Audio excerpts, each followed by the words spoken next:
What are teens doing on the internet that adults have no idea about? As a high school teacher, I can attest to this. Recently had a young couple break up, and then in revenge, they shared each other's nudes to everyone in the school. They are 14. Whatever punishment they received from the school was sufficient enough.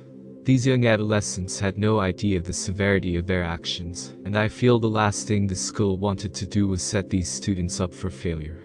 In this situation, it's better to give them a second chance at life. So they break up, and to celebrate they both embarrass themselves. Well, they could have just moved on and not worried about it. Kids never fail to amaze me with their brilliance somehow.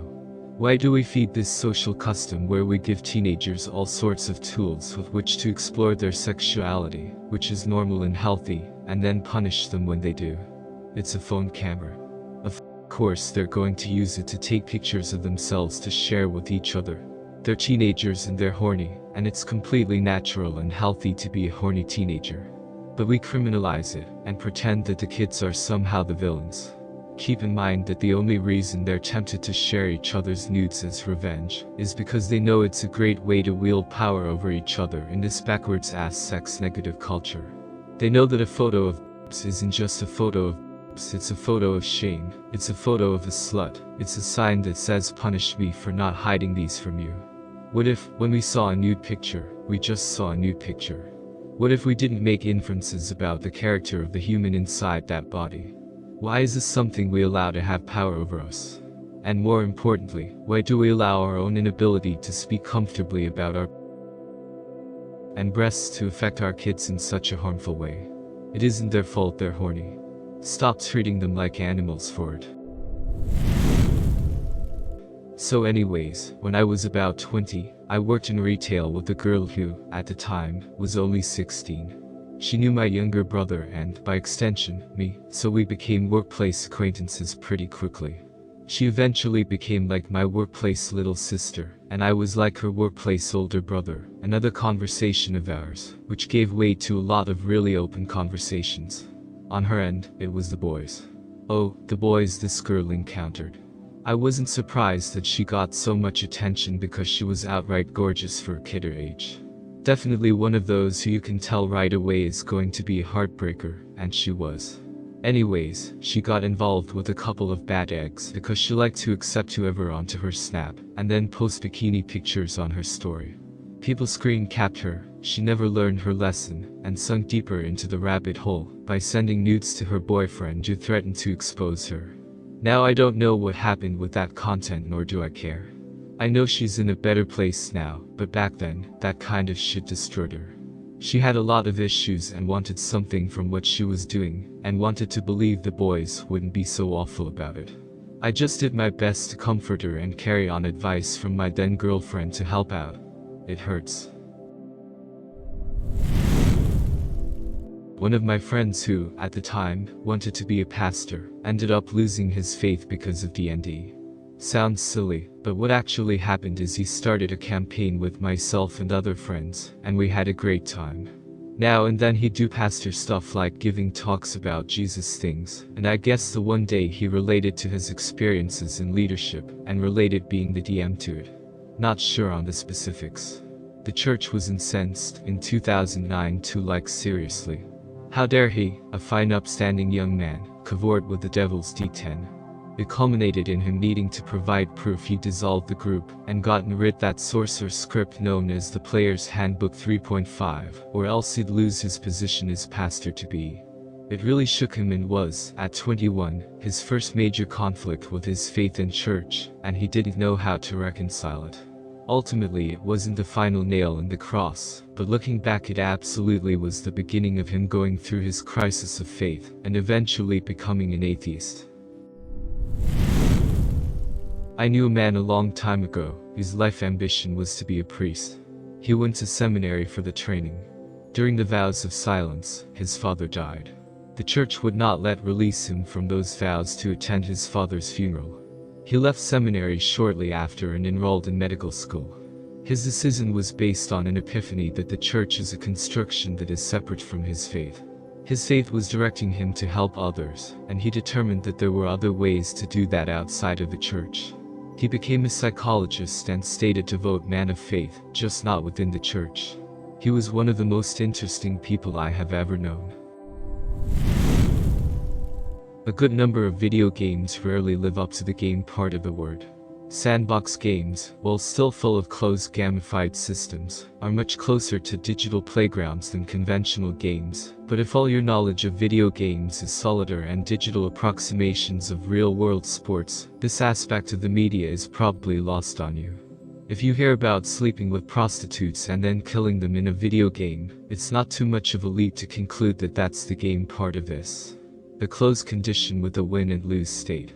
Rather than seeing a sandbox that allows for something that would be, admittedly pretty f***ed as a real-world scenario. Obviously simulated violence isn't real-world violence. I'm not making that parallel, and I want to nip that in the bud right now. You see people drawing the not unreasonable conclusion that this scenario is something orchestrated under win-lose dynamics for some high score to be reached. Obviously, you and I know that a true gamification of evil to be edgy is often terrible and actually pretty boring. How much would GTA suck if that was literally all you did? In practice, this prostitute scenario is a cheeky gimmick in a larger playground, but when all you understand of the media is the game part of the word, it's easy to wonder what the hell kind of game people are playing. There's a large contingent of anime game fans who are under 18 who go into clearly marked NSFW places, and then harass the artists' creators for making those NSFW contents. And by harass I mean death threats, sending other people to harass them, proposing their NSFW content into their under 18 places, like you cannot believe what this adult is drawing, look. And then exposing other kids to formerly clearly marked NSFW without those kids getting to give any consent. Minors pushing themselves into adult fandom spaces has gotten real wild the last few years. At least when we lied about being over 18 to look at stuff we weren't supposed to when I was younger, we didn't hunt down and blame the creator. The same stuff you used to do, only on video. Jumping off the roof into the pool. Making up dances, now on TikTok, and yes, I know most originated in other apps. Trying on clothes. They're experimenting with personas and fandom on Twitch and Discord, like you joined the George Mitchell fan club, decided he wasn't for you, and switched to Metallica, then to something else all in junior year. Doing what we call the LAN party ride on the PlayStation. Remember leaving the house and rolling up your skirt? They're doing that, only now it's in their room on Insta. The skaters who used to make videos on VHS are now doing it on YouTube. The girl playing random dorm piano is now on Bandcamp. If you did it, they're doing it on video and in pictures. That includes making out in the barn. Remember flashing? Now they send a pic to everyone. I was groomed on iFunny, an app called Funny Jokes, strictly Android app, that had an inside joke nobody talks about. FJ hated iPhone users, and was made by Swiss code monkeys, I believe. Used it around 2010-11, maybe 12. The chat section was full of looking to chat 11 to 14 yo, so I figured it was a lot of kids my age. It was about 50-50, and it could fall the kids I spoke to were actually kids. Omegle, Kick, Predators have you download other apps to talk. It's a weird world I could go on forever about. Only in hindsight do I see how dangerous it was. Teens are posting for help and talking about horrible parents. They're also seeking help as they learn about their identities. For example, trans kids and adults, the cons, a child of narcissists, seeking solace that they are not alone in abusive parenting, and how to make it through, or learning about what it potentially means to be trans from other trans people, and that they are not alone and not a freak. This was around 9-10 years ago, but at ages 10 to 13 I was on things like Omegle and Poweringo. There were men, likely pedophiles, who talked to me, made me feel like I was getting attention, a friend, and would then give me their email and ask for nudes. They knew my age. Never did it, but if they had kept up contact with me, kid me might have been persuaded. How popular Poweringo was, someone invited me there when I used to play some dumb vampire game on my phone. It was common for there to be groups where you would role-play in. Often there'd be older men private messaging me and would start role-playing innocently, then try to be dirty. Again with my age known. I was very lucky because, believe me, Girls at that age love attention and feeling special and wanted. I guess I knew there was a line I didn't want to cross, but I know I could have been persuaded if I didn't block them. Now in my 20s and seeing the South Dakota stuff, I truly believe there are masses of predators out there looking to exploit kids.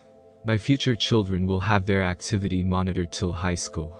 The socialization in high school made it so I didn't need all the online stuff, so naturally it stopped. Anyway, my parents never knew. I was given a lot of autonomy once I was given an iPod phone laptop. I am a guy in my 20s. When I was a kid, around 14, I got persuaded by a pedo on Facebook to send him nudes pictures of myself. He pretended to be a 16-year-old girl. I was dealing with a lot of anxiety, and I was feeling really ugly at that age. The pedo knew that, so he told me that he finds me attractive, cute and all. He made me believe that I was finally loved by a girl. Then he started to send me nudes, girl nude, and he asked me to send him nudes pics of me in return. Of course, dumb 14-year-old me sent him a lot of pictures of my genitals. He blocked me the other day when I started to talk to him again. I got suspicious after that, so I went to Google and tried to find the same nudes that he had sent me earlier. Of course, I found them on the page 1 of Google, so I then realized that I got trapped by a pedo. I felt very anxious for a couple of weeks after that because I was scared that he would post my nudes on the internet. I had a lot of panic attack, and I couldn't tell anyone why. I felt dirty and humiliated, and I started to hate myself and my body even more after this event. I now wish that I could find this guy and break his jaw, but we all know that this will never happen. So yeah, both girls and guys can be victim of this. Say a lot of minors feel safer venting to strangers on the internet of various ages, rather than their own family, due to various reasons. Example of things getting discussed: mental health, a surprising amount are suicidal, sexuality, dating advice, etc. Parents, please be a safe place for your child. Please be willing to listen before criticism or anger. Please remember you were a child once and how vulnerable and scary it is. Even if your kid's done something that greatly bothers you, please try to see their point of view. You'll get so much further than anger or such. The guy comes into the bar, sits down and orders a double. He slugs it down and orders another. The guy sitting next to him sees he looks shook up and asks him what's the matter. He says, "The internet is corrupting our kids." The first guy says, "What makes you say that?" The second guy takes a big swig and says, "Just this afternoon, as I was passing my daughter's room, I saw she had her Barbie and Ken dolls in her hands, and had stripped off their clothes, and she had Ken on top moving like he was humping Barbie. Thinking fast, I said to her, I hope they're using protection or Barbie's going to get pregnant. And she said, don't worry dad, Ken's doing her up the shitter." For me, it's sharing my problems with other people in the internet. Never too personal, but there are so many people like me, who really understand me and even help me. In real life, I have no one to talk about certain problems, like my mental health or me questioning my sexuality or gender. My parents don't know about anything like that, because I don't think they would help me a lot with their advices, even if they tried. I just meet nice people online, which can help me with problems my parents won't understand, and it seems like that's a good way for me to deal with my problems, because no one will judge me for it.